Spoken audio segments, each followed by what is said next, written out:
Gedung Laboratorium Lingkungan milik Dinas Lingkungan Hidup, DLH, Kabupaten Seram Bagian Timur, SBT, hingga kini masih terbengkalai, Selasa, 26 Mei 2026.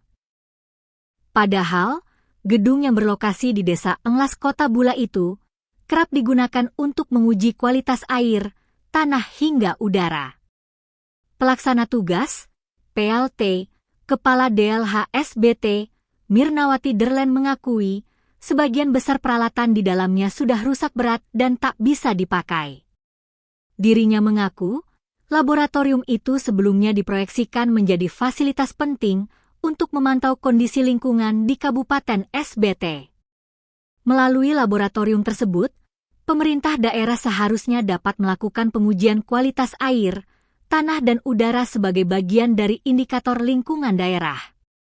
Mirnawati mengaku belum mengetahui secara detail penyebab awal kerusakan fasilitas tersebut karena dirinya baru menjabat sebagai PLT Kepala DLH SBT. Meski begitu, pihaknya mulai memikirkan langkah untuk menghidupkan kembali fungsi laboratorium agar aset daerah tersebut tidak semakin terbengkalai.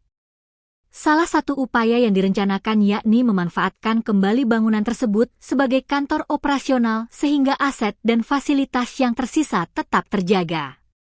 Ia mengatakan pengaktifan kembali laboratorium membutuhkan perhatian serius, terutama untuk pengadaan alat pendukung yang sudah rusak. Selain itu, lokasi laboratorium yang cukup jauh juga menjadi salah satu pertimbangan dalam perencanaan pemanfaatan kembali fasilitas tersebut.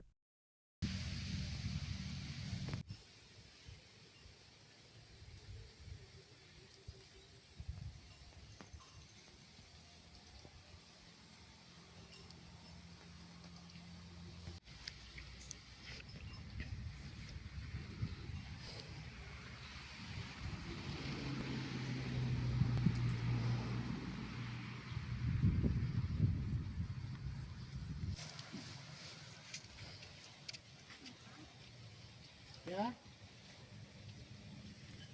semua ambil gambar.